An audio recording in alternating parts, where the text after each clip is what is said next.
Our next...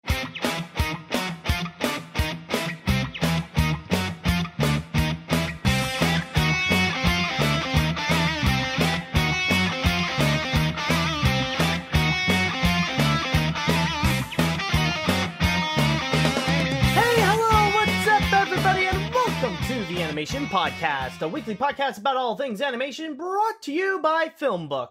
My name is Matt Brunet, but some of you may know me as AniMat from my YouTube channel, Electric Dragon 505, home of web series that are all about animation, including Animation Look Back and AniMat's reviews. Now, if this is your first time here in the Animation Podcast, well, you have definitely come to the right place if you want to know about anything related to animation, but specifically, though, related to the latest news that happened this week in animation. Like, for example, in this episode, maybe I won't go specifically into a lot of animation, but a lot of animation-related stuff, including John Oliver getting a role that, oddly enough, fits very well for him.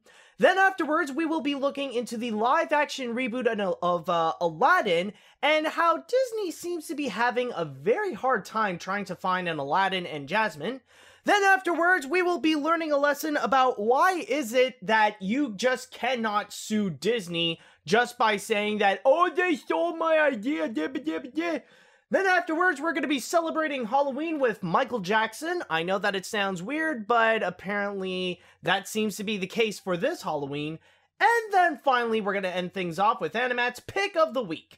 If you want to check out more episodes of the Animation Podcast, then all you have to do is head on down to FilmBook, that is film-book.com, by searching the Animation Podcast. You can also email us at podcast@filmbook.com with the Animation Podcast in the subject line. And first and foremost, we are going to be going into John Oliver.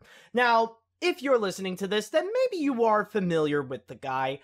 You've probably seen his videos, or at least you saw him talking about a specific subject on social media through his very popular HBO TV show, Last Week Tonight with John Oliver. Well, apparently, he actually managed to get himself a movie role that no one would ever expect him to get, but oddly enough, it just seems right. So what happened was that John Oliver actually got the part of Zazu for Jon Favreau's live-action remake of The Lion King. Zazu is now officially the 5th person to be among the cast of this Lion King remake, which he will be among the crew with Donald Glover playing as Simba, Seth Rogen and Billy Eichner as Timon and Pumbaa, and then finally James Earl Jones as Mufasa. Now, I would like to remind you guys that this is not the first time that John Oliver actually provided his voice for an animated project. In movies, he has already played Vanity Smurf in Sony's live-action animation remake of, or not live, well, just a live-action animated adaptation of the Smurfs, and he will soon later be in another animated film, which is Paramount's Amusement Park, which he will be among the cast with Mila Kunis, Jennifer Gardner, and Matthew Broderick, and on top of appearing in different TV shows like Robot Chicken, The Simpsons, and Bob's Burgers. So that's basically overall the big news that's going on. It's the fact that they got John Oliver to play as Zazu, which is a role that, if you may recall in the original 1994 animated feature, it was played by Rowan Atkinson. And I'm gonna be honest, when I first heard that, it definitely sounds weird, but the more that I think about it, the more that it feels like, yeah, actually, oddly enough, it works. It's like one of those really weird ideas that you never expect that it would actually work out so well. In fact, I would say that John Oliver as Zazu is probably the second best casting for this movie. The first, of course, being bringing back James Earl Jones as Mufasa. But oddly enough, what I find kind of funny about this is that if you would go and ask anybody about their thoughts on the live-action remake of The Lion King and who would play as Zazu, I don't think anybody would say John Oliver as their first pick.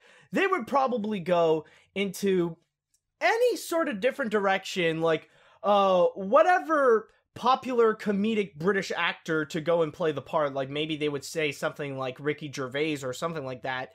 But John Oliver is someone no one would ever expect because, like I said, John Oliver is not necessarily someone who is mainly known to play in movies or to provide his voice in animated projects. Like, he's mostly well known with Last Week Tonight with John Oliver. And oddly enough, he's more known as an advisor, in a sense, to the public. And that's why it feels really perfect to bring in someone like John Oliver to play as the advisor of Mufasa. So it's kind of funny in a sense. It really does work out well. Now, when it comes to the rest of the cast, other than James Earl Jones, I'm not saying that these are bad picks. I know that people like Donald Glover, Seth Rogen, and Billy Eichner, they are great actors.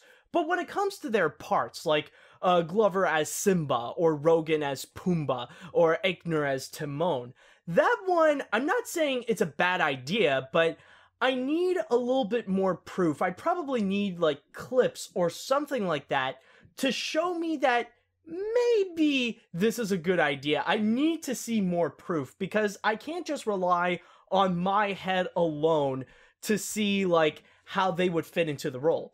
But with John Oliver, it's much more easier to do so. Like, you can easily see the guy become Zazu, so it definitely does work. Now, as for the rest of the cast, at this point, there really isn't a lot to go through. Maybe some of them, or actually, okay, you might have a few more, because in terms of the main characters for The Lion King, all we have now in terms of who to cast, there is Scar, which is going to be a big one. Then you also, of course, have the hyenas, which you got 3 big parts right over there. And, of course, you also have Rafiki. So who knows what direction they're going to go with, but those are pretty much the only big ones left. Oh, also, oh my god, I almost forgot. Nala and, crap, what was Simba's mom's name again? I forgot. Sari or something like that. Somewhere along those lines. Like, okay, like Simba's mom, Nala, the hyenas, Rafiki, and Scar. Those are pretty much the big ones that we have yet to know about. But if they would end up being in the same level of casting as John Oliver here, then it might turn out great. We might have another we might have another Jungle Book in our hands. And of course it does seem like we could be going in that direction with it, considering that we do have Jon Favreau directing the project. So there could be a good chance, but I would probably say that so far this is the only Disney live-action remake that they have in their upcoming roster that I am a little bit interested, or that I actually am curious and excited to see what they got to offer. So if you guys are excited to check out John Oliver playing as Zazu, then all you have to do is just wait until July of 2019 to see what they got. Now, for our next story right over here, we're going to be transitioning from one Disney live-action remake to another. And this one, it's actually going to be, once again, about casting, but with this, we don't know who it's going to be because even Disney doesn't know who it's going to be. And I'm talking about the big scenario that's going on regarding the live-action remake of Aladdin. Now, if I may go in my source here on The Hollywood Reporter, let me just read you a little bit of an excerpt. The studio and Aladdin director Guy Ritchie launched a global casting call in March to find the stars for their musical based on the hit 1992 animated film about a street kid who teams up with a genie to woo the Princess Jasmine. Disney, Ritchie, and casting director Randy Hiller brought on casting directors around the world from London to Egypt to Abu Dhabi and India for what sources say is a massive global search. Around 2,000 actors and actresses have read for the lead roles of Jasmine and Aladdin. The big problem is that out of all those people, they have yet to decide who would be Aladdin and Jasmine. They're having such a difficult time to pick who would be their stars on this one. And they are a little bit specific on who is it that they want to go and try to get. Of course, they have to find an attractive male and an attractive female, somewhere in their 20s, and considering that they really want to be culturally accurate with this one, they have to be either Middle Eastern or Indian. But also they have to act, of course, because it's a freaking movie, and also they gotta sing, considering that they still want to maintain the musical aspect of it. But even at that, it's still really hard to try to find two people that would fit that criteria. Now, of course, I've seen a lot of outrage going on the internet where people are just so mad that apparently Disney could not easily find people that would fit the role of Aladdin and Jasmine. And often a lot of names have been brought up, and even myself, I was thinking at one point, like, why not just go find Dev Patel to be as Aladdin? I mean, that is a really talented actor, and I liked a lot of his works. The only one that I really hate, though, was, of course, him playing as Zuko in The Last Airbender. That was just bad, but that's not his fault. That's not his fault. That's more M. Night Shyamalan's fault. But yeah, Dev Patel is still a really talented actor. But chances are, whoever you're thinking of to play the part, or actually, beforehand, like, another great example, like, someone you could just easily hire, just go and get the Broadway cast. That should not be hard right there. I mean, you already got someone who has experience, like, acting, singing, and literally being Aladdin. Not just any Aladdin, but being Disney's Aladdin. So why not just go get the Broadway cast? But it already stated that chances are, whoever you might be thinking about, they've already done that. Let's get back a little bit into here on the Hollywood Reporter article.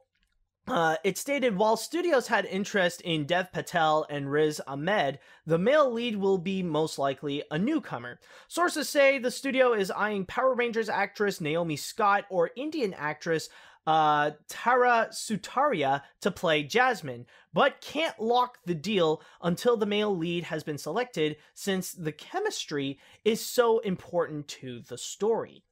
But there could be a light side to this. The article also tried to shed a light that maybe because this is so difficult to do, it could actually be a good thing. It stated, the lengthy casting process could be a promising sign, however.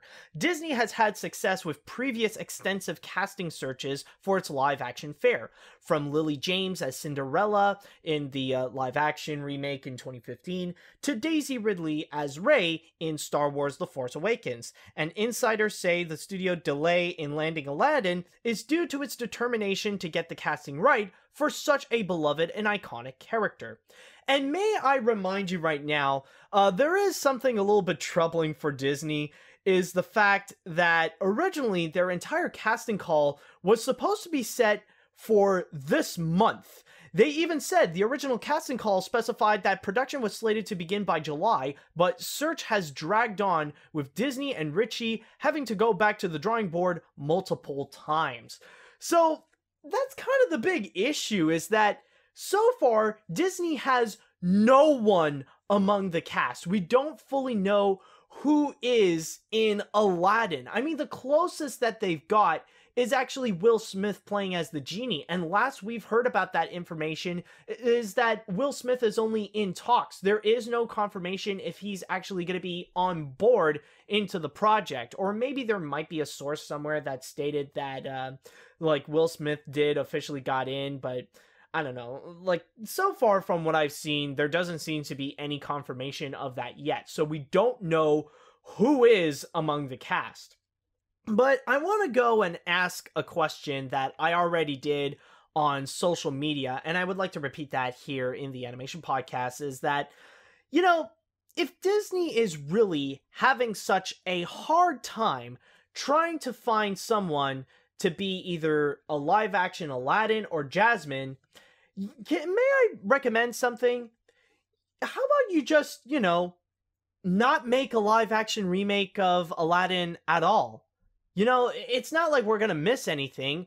We already have a Disney movie about Aladdin, and that is that 1992 animated film. We don't need it to go and be turned into a live-action movie, because The whole thing with these live-action remakes in general is that they're all nothing but short-term profit for Disney. They're only made so that Disney can make the big bucks in theaters, and then afterwards, people are just quickly going to forget about it and put their focus back onto the animated features. I mean, so far, that's how it's been with all their live-action remakes. From Tim Burton's Alice in Wonderland to Maleficent to Pete's Dragon, and even to the live-action remake of Cinderella. People don't think of these movies anymore. People now think that, or they still think about the 1970s Pete's Dragon, they think about Sleeping Beauty, they think about the 1950s Cinderella, and they think about the 1951 Alice in Wonderland.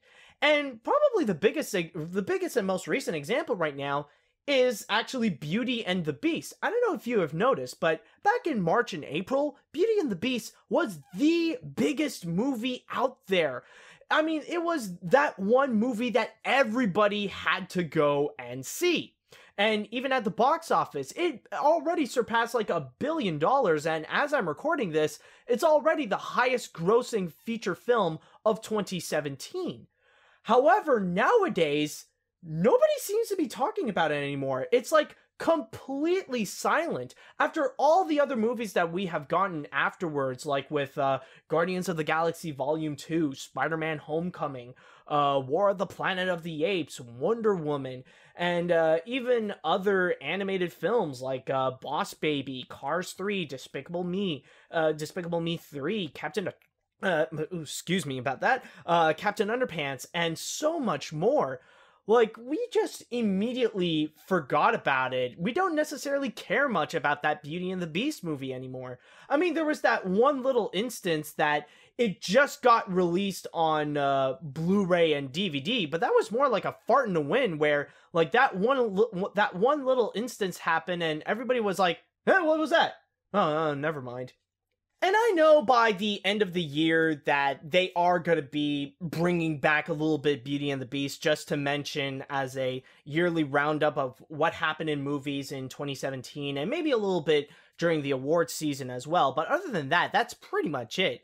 Like, the live-action remake of Beauty and the Beast is already on its path to be forgotten, to go into the wasteland, while everybody is going to put their focus back onto the 1991 animated feature, because that already set itself as a classic. And I'm not saying that Guy Ritchie is a bad director, like, he's already done a lot of great movies, but I'm sorry, I just cannot see the guy create something that could get up to the levels to the 1992 movie.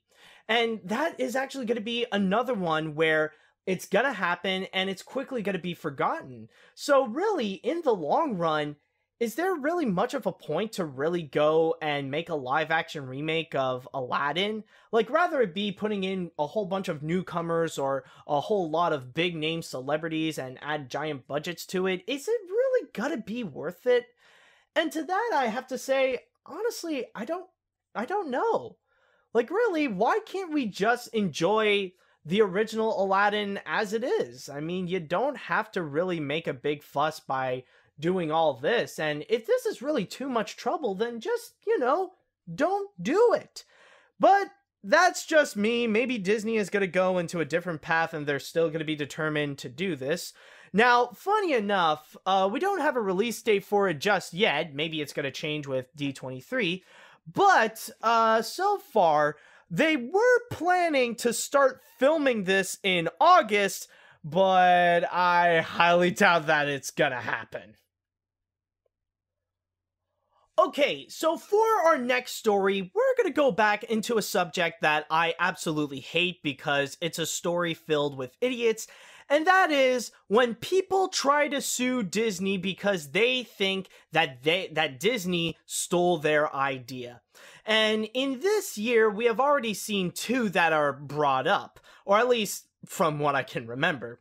There is one that I covered not too long ago about this woman who tried to sue Pixar for allegedly stealing her idea for Inside Out with her project called The Moodsters. And then there is another one from Total Recall screenwriter Gary L. Goldman, who alleged that Disney completely stole his idea for Zootopia. And he brought in so much evidence for it. He brought in a lot of material of his original Zootopia idea, revealing the whole concept of it, revealing the character designs, revealing who these characters are, and even some of the dialogue. And you would find that a lot of it have some strong similarities to Zootopia, even down to the point that his title for that project is literally Zootopia.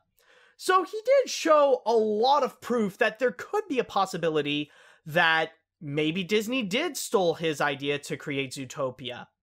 However, all of this completely changed when a judge looked at this entire case, picked up all the evidence that he brought in, he looked at it carefully and said, "Nah, screw this, there's nothing here, not enough evidence." Yes, I kid you not. This entire court case has been completely dropped. Going into my source here on Deadline, U.S. District Court Judge, excuse me. Okay, I need to read this fully. Okay, U.S. District Court Judge Michael Fitzgerald has stated Esplanade, which, by the way, Esplanade is the production company owned by Gary Goldman, so just to remind you a little bit on that. Esplanade alleges that Goldman twice shared a synopsis and treatment for the movie Looney, along with its idea for a larger franchise called Zootopia, with Disney agents and executives. The parties now dispute whether Goldman's materials are sufficiently similar to the Disney film to support an action for copyright infringement. But despite both parties urging the court cannot engage in a copying analysis on the merits because Esplanade failed to either attach the allegedly infringed material to the complaint or to describe them in sufficient detail to permit the requested analysis. In this action, as in every action, it is the plaintiff's obligation to allege sufficient facts, if proven true, to permit a jury to rule in the plaintiff's favor. Esplanade has not met that burden here. And on top of that, he continued on by saying the differences between the character designs outnumber the similarities, and the animation style itself is very different between the two sets of characters. Whereas Disney characters are typically cute and appealing, Goldman's characters evoke a darker, seedier aesthetic. And it is kind of true, because even in this article, they did show like the comparisons between the Zootopia characters from Disney and the Zootopia characters made by Goldman. And with Disney, it is true that they do share the classic Disney style where, it has like this nice appeal. They seem very friendly. Where in contrast to Goldman's Zootopia, I'm just gonna say it, everybody looks like a freaking douchebag. Like each and every single one of these characters look like they're gonna look at you and they think that they are superior than you. But that's just a little joking comment on the character designs right over here. But as you can tell, this actually would give you one big lesson about these court cases. How people would immediately just jump in and try to claim that, oh, Disney stole my idea, and they cannot do it, no matter what. And that is the fact that in this case here, they can never prove enough evidence. I even admitted last time when I covered this little case that they did show a lot of evidence how there could be some similarities. But the biggest problem, and why is it that it immediately got dropped, and by the way, I'm just going to say this is my theory, maybe this is not entirely true, I'm no legal expert, but from what I'm reading and through some analysis, why is it that he had to drop all that? It's mainly because even though he is showing a lot of his own concepts and his own material for Goldman's version of Zootopia, he failed to present how is it that this Zootopia would connect to Disney. And by that, I mean, what are the direct connections to Goldman's Zootopia with Disney? What did they do creatively, or how did Disney get involved with that Zootopia. And the only piece of evidence is just the pitch in 2000 and 2009. There's nothing beyond that. We don't know if any of the artists who worked on Goldman's Zootopia would also had some kind of chat with either John Lasseter or Byron Howard or with Rich Moore regarding this idea, and they decided subconsciously, hey, let's go and do our idea of Zootopia, and they would go and do that. There's not enough evidence right over here, and no matter how much they would present, it's not even enough. They're just showing their version of Zootopia, which you never know. It could be an entire fraud thing for all we know. Like, this could have actually been done sometime like in this year or during the end of 2016, where Goldman decided to create his entire concept of Zootopia just for this purpose right over here. And I mean, keep in mind, these things actually existed. DreamWorks actually went through that entire process with Kung Fu Panda, where someone tried to sue them for claiming that, oh, DreamWorks stole my idea for Kung Fu Panda, but it actually turned out to be an entire fraud case, and the dude is currently going to jail for it. And with the case here for Zootopia, there's just not enough. He's just showing that, like, basically what he did is just, this is my version of Zootopia. Look at how it's similar to Disney's Zootopia. What he didn't do is that, this is my version of Zootopia. Here is how it's linked with Disney and their involvement with my version of Zootopia. He didn't do enough of that. Maybe Gary L. Goldman didn't present enough evidence on that case, but it really does show that you cannot you cannot just go in and just say that, oh, they stole my idea because I made this pitch. Making a pitch is not enough proof to claim that they stole your idea. Even at that, Disney would be completely prepared if they would steal an idea from a pitch. They would say, like, whatever you would pitch to us, then it's going to be our thing now. So that's kind of the big problem, is that no matter what, no matter, like, if you're fully prepared with your evidence, you have to show the evidence with the direct connection between you, your project, and Disney. You cannot just show any of the other little details of what's going on inside your little project. You have to show what is it that Disney did with your project. And that's why Gary Goldman failed to present a case here. He only showed his Zootopia, not Disney's connection with his Zootopia. Now, our next story right over here, we're going to be talking about Halloween.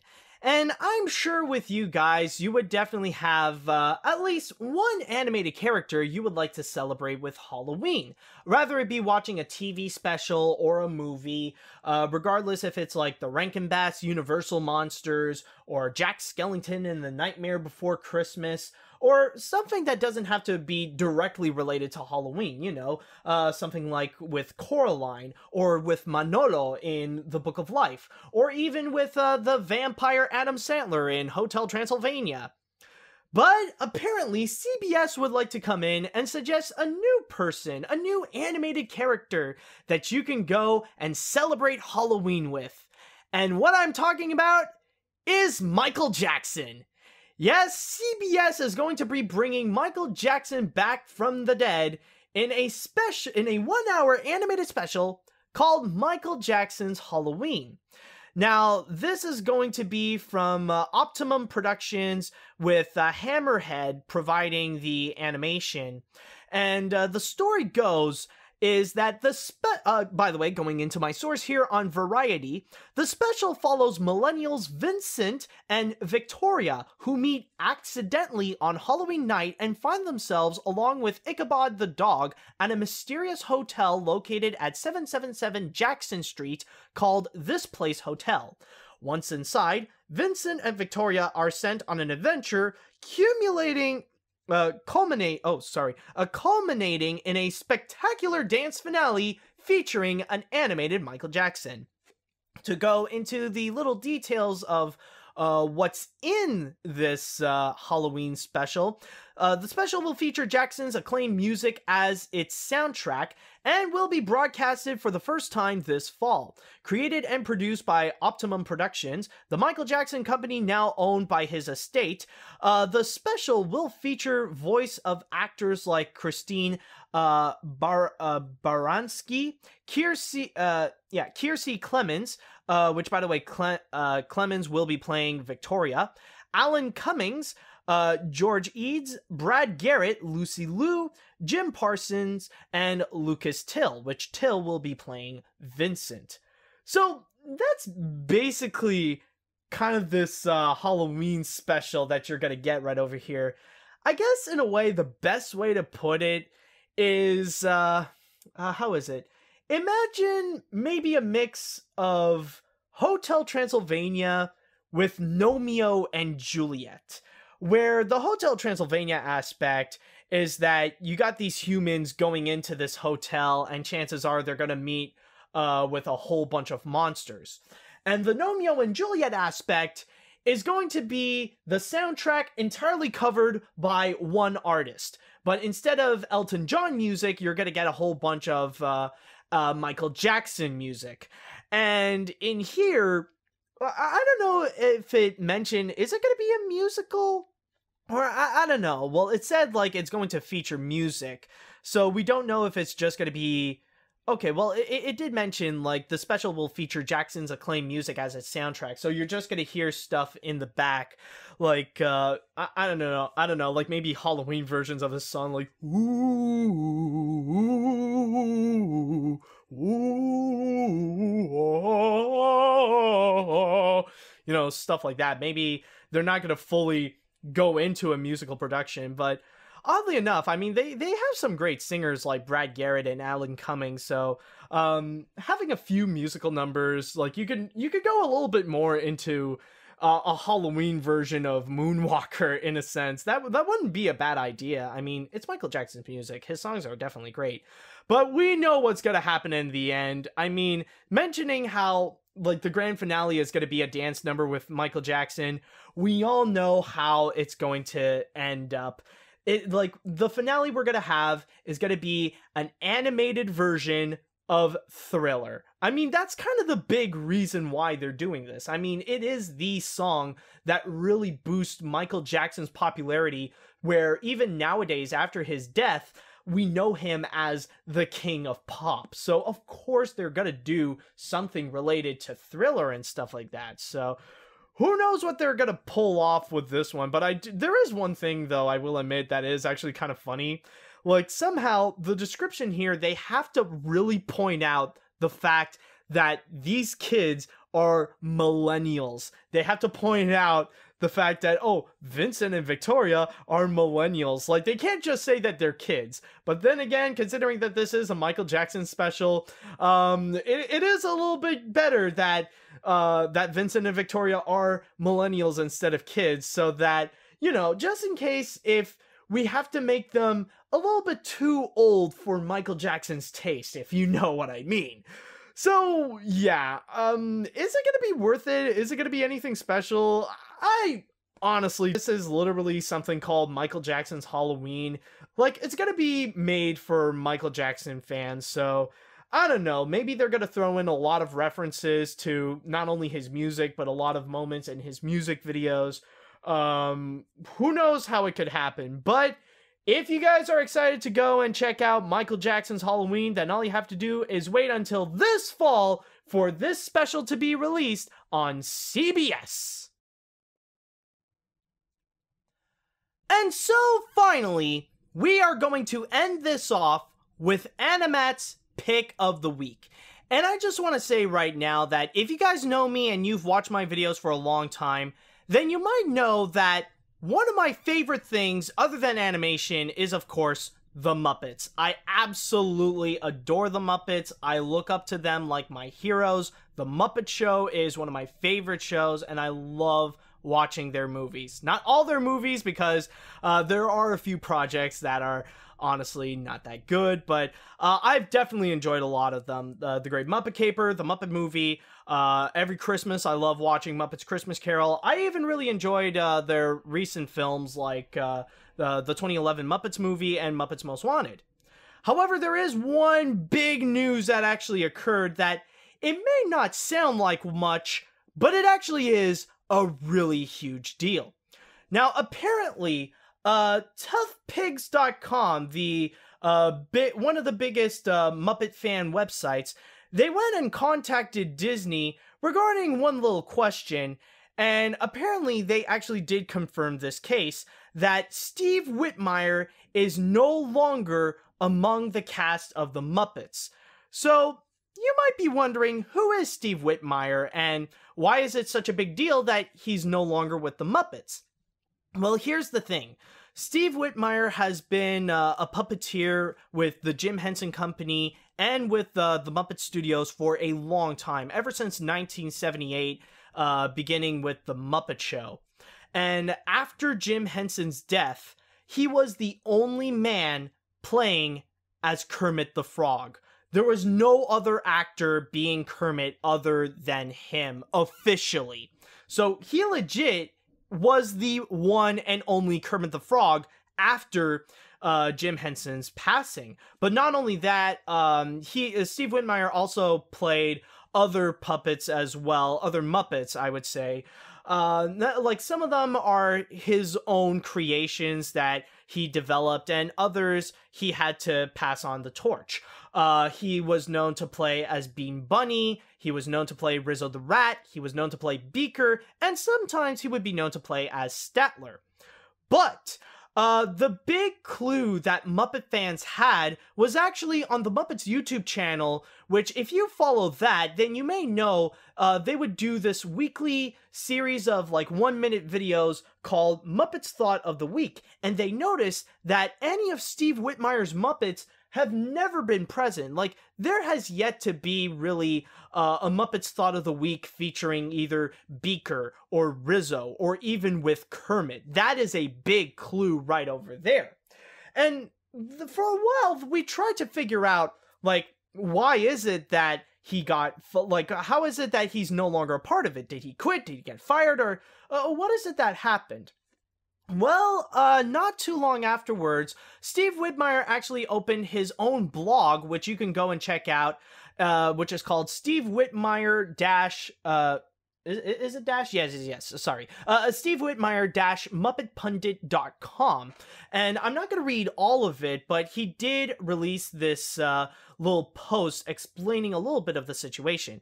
So just taking some excerpts over here. As I am sure you can imagine, I have experienced every possible emotion since October of 2016, when I received a phone call from the Muppet Studios executives to say they were recasting. Through a new business representative, I have offered multiple remedies to their two stated issues, which had never been mentioned to me prior to that phone call. I wish that we would have sat down, looked each other in the eye, and discussed what was in their mind before they took such drastic action. I have remained silent the last 9 months in hopes that the Disney company might reverse their course. Doing what is best for the Muppets is in the lens through which all my interactions have been filtered. Given the opportunity, I remain willing to do so, whatever is required to remedy their concerns, because I feel my continued involvement with the characters is in the best interest of the Muppets. Please forgive any faux pas. I have not been active in social media previously and have a serious learning curve. I just want you all to know that I am sorry if I have disappointed any of you at any point throughout our journey, and to let everyone know that I am devastated to have failed my duty to my hero, which he is referring to Jim Henson. So with that said, some of you might be wondering, who is it that's going to be playing Kermit now? Nobody knows so far, but going back into Tough Pigs, I actually lied right over there. I apologize. We do know. Disney actually went and recast Kermit to be Matt Vogel. And it says, the other half of this bombshell is that Matt Vogel, Muppet performer since 1996, will be Kermit's new performer. The irony that Matt previously performed Kermit's imitator, Constantine, in Muppets Most Wanted is not lost on us. However, Matt has proven to be a talented and professional torchbearer of other classic characters, such as Floyd, New Zealand, and the Count. So we are intrigued to see how he will continue Kermit's legacy. So that's kind of the big situation, is that somehow, quietly, the Muppet Studios and Disney unfortunately had to let go of Steve Whitmire and decided to go recast him as Matt Vogel.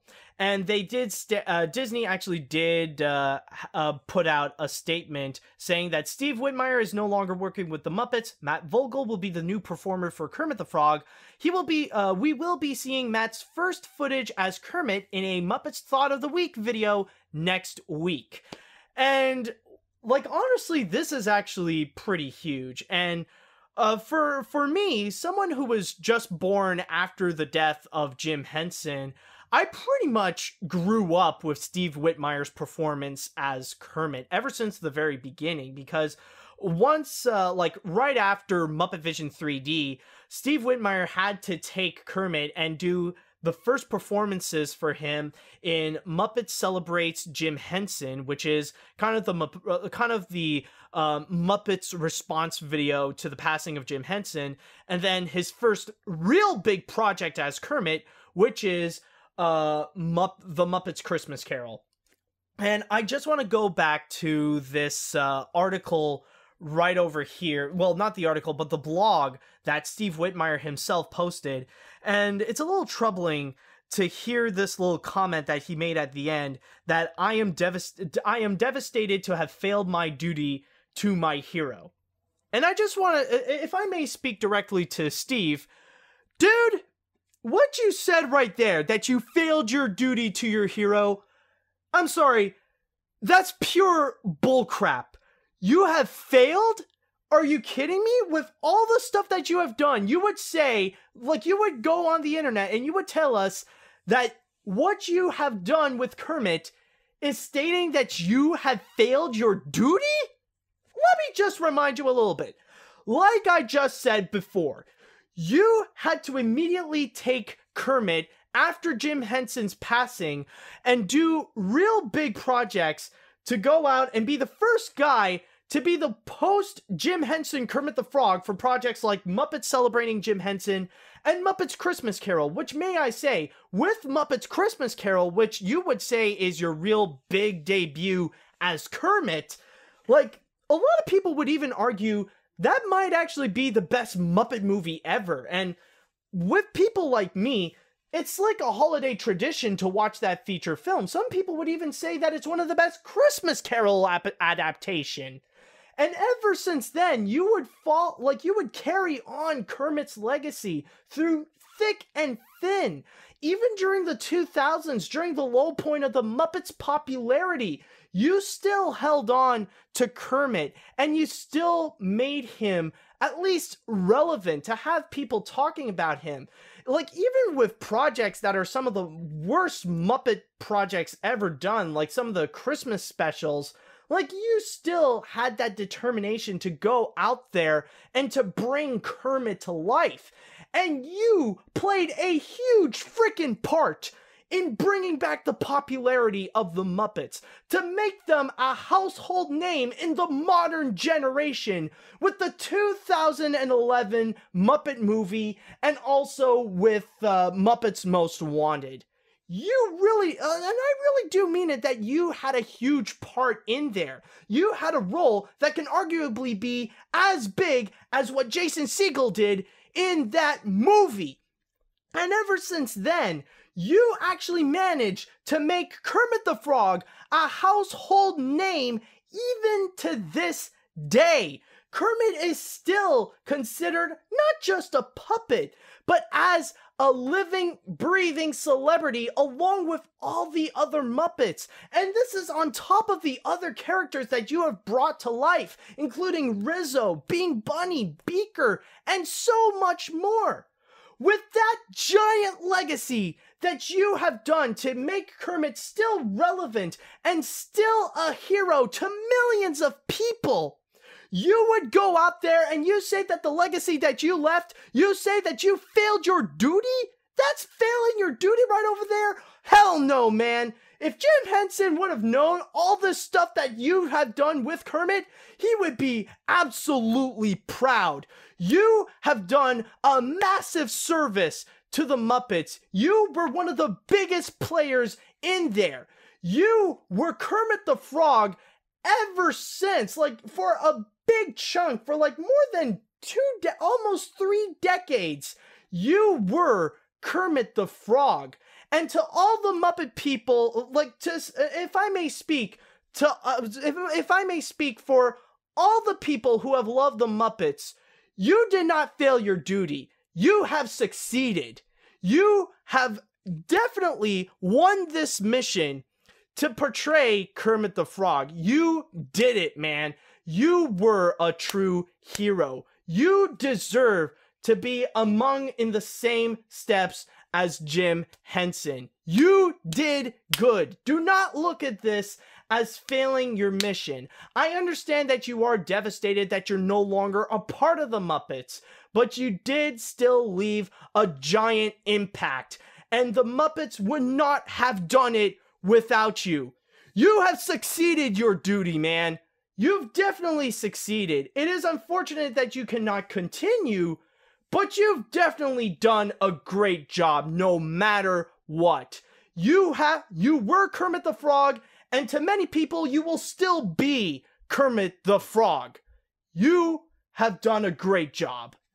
But with all that, there is one more thing I would like to mention, though, that for Matt Vogel, I don't want to be like that guy, you know? I don't want to be that guy who's always going to be pessimistic and negative, you know, just writing dumb comments on the internet, just making angry messages like, oh, I wish Disney didn't kick out Steve Whitmire. Man, Matt Vogel sucks. He doesn't sound like my Kermit. No.